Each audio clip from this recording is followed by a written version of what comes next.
We host this show every month. It's the third Friday of every month, and I was unfortunately not able to be at our last show because I was doing stand-up comedy in Salem, Massachusetts. Ooh, spooky. And they loved me in Salem, Massachusetts. And then the next day I did the exact same set in Falmouth, Massachusetts. And they hated it.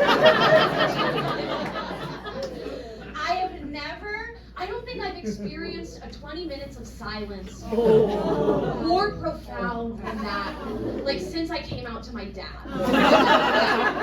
It was 20 minutes of just a sea of 200 old white people not reacting to a single thing I said. I probably said the word lesbian and Muslim within like 30 seconds of getting on stage, and they're like, we're gonna check out. We are dissociating for the next 20 minutes. I've never had people come up to me after a show. I had a few like older ladies come up to me after the show and say, we just want you to know, we thought you were treated terribly by that audience, and we wish people had laughed more. And I said, it's okay, I get paid no matter how much you laugh. And they didn't laugh when I said that. It was just a bad night.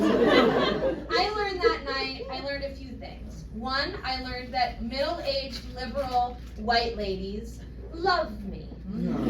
I learned that their husbands fucking hate me because they know that no matter how my set goes, by the end of it, I'm gonna try and fuck their wives.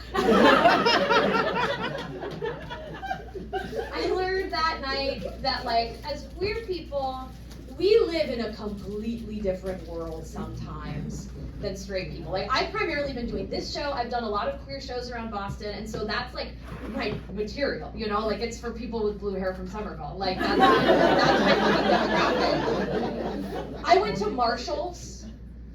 I went to Marshall's recently, and I went up to the sales lady and I was like, hey, where can I find the women's suits? And she laughed, and she said, women don't wear suits anymore. Women's blazers are out of fashion. Like, tell me you've never met a dyke without telling me you've never. And she laughed at me, and I was like, I was going to pay up to $60. I guess I'll go to the basics and August if I have to. I think, I feel very lucky because my mom does come to a lot of my shows. Give it up for my mom. I do wish sometimes she does give me notes. This is me giving you a note. Please stop giving me notes. I'm going to give you an example of the worst note that your mom can give you. Are we a drag-friendly audience? When I'm not doing stand-up and I'm not doing my dumb email job during the day, I do drag. I'm a drag king. It's my favorite thing to do besides this. I don't know if you guys know this. I don't know if you're going to believe me. But I am Boston, Massachusetts' #1 Shrek impersonator.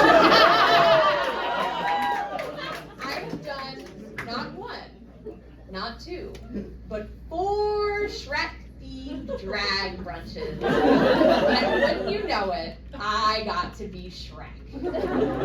And the worst part about doing a Shrek-themed drag brunch is getting a text from your mother in the middle of the show saying, seems like the other performers are doing sexy stuff.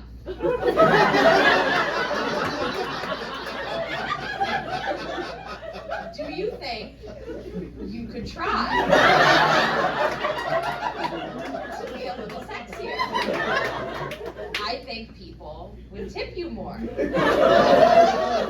To which I said, Mom, I'm Shrek. I don't know how to sex that up, you know? It doesn't come naturally to me anyway, let alone when I'm in a bald cap with little green croc nuggets that I had to put with glue onto my head with hot glue. I made money doing that. There is a certain amount of money that I will be Shrek for. If you want to know what that amount of money is, come talk to me after the show. I really like doing drag. Doing drag has really taught me a lot about my sexuality. It's taught me a lot about my gender. The first time I put on all of the makeup, I looked in the mirror and I thought, oh my goodness, I look like my dad. And now I'm better at the makeup. And now I look in the mirror and I go, oh my God, I look like if my dad were a beautiful woman. And that's exactly where I want to be. It's been a real privilege to do it, especially as a Muslim, as an Iranian American. It's a really tough time to be Muslim in the United States. It's a tough time to be an Iranian American in the United States. And the ability to be unapologetically queer in that identity is something that I don't take lightly. But I do want to use this opportunity to teach you guys a little bit about Islam, because I know that's why you come to comedy shows. So Islam, you know, all organized religion has its flaws. But I will say that Islam does have some more progressive qualities to it than we give it credit for. For those people from Somerville, polyamory is legal in Islam. A man can take up to 4 wives. Which is why I started doing drag. I think that 4 is the perfect amount of wives that a person can have. Because you marry one for love, you know, you marry one because they're stupid hot. One of them is a guy just for fun. And then the other one does all your taxes. I think that's a really good system. Iran is also one of the only countries in that region of the world where people can access gender affirmation surgery. That's true, you can look it up.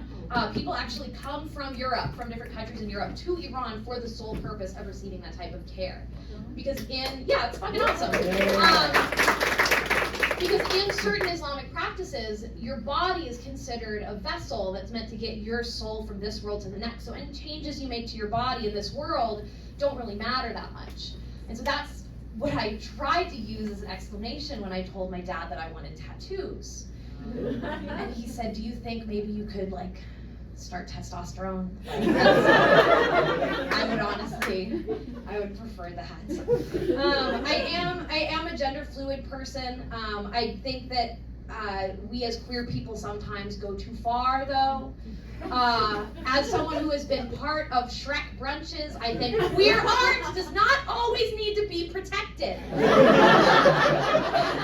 going to give you an example. I have some friends who do community theater. There's a really great queer theater scene in the Boston area. I recently went to a genderless production of The 12th Night. Shakespeare's 12th Night. Yes. Because those who are familiar, gender is the main character in The 12th Night. Shakespearean English is hard enough to understand without everybody using they, them pronouns. I don't know who you're talking about. Like, you guys know She's the Man. We've all seen She's the Man. Yeah, She's the Man is 12th Night, just in a movie form. But I didn't see She's the Man. I saw They're the Them. And I was happy to pay $10 to support my friends doing their art, I guess.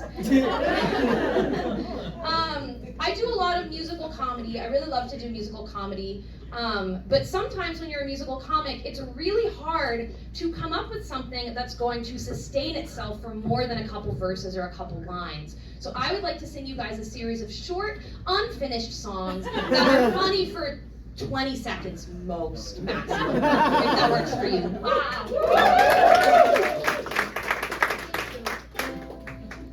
This song is called Gender Anxiety.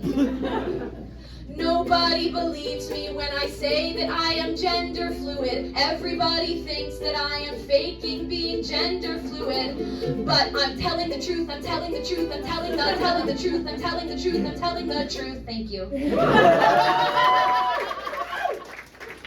This one is a little more personal.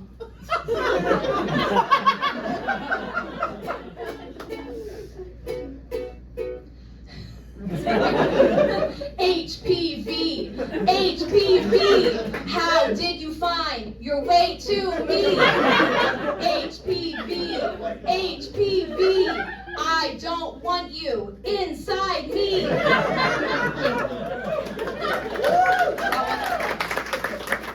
one's called HPV. This one I quite literally wrote in traffic on 93 on my way here.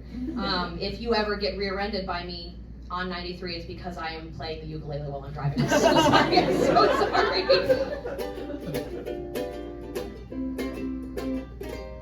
The best kind of sex is the kind that can never get you pregnant. I'm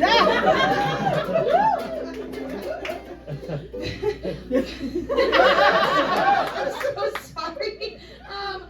vagina to vagina and penis to penis. Nothing that we do here will lead to a fetus. Thank you. I have one more. I think you guys are gonna like this one. It's inspired by the Beatles.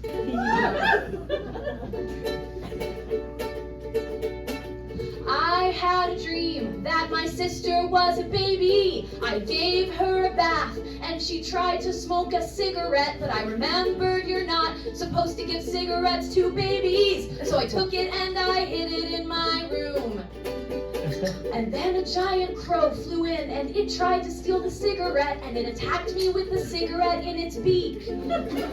I don't know what it means, but I hate my fucking sister and she never shares her cigarettes with me. Thank you. Are you guys ready for the comedy show? I am so excited to bring up your first performer of the evening. I did drag at her wedding, and she still wants to talk to me. She's absolutely hilarious. Her name is Caitlin Arcand, and you're gonna love her.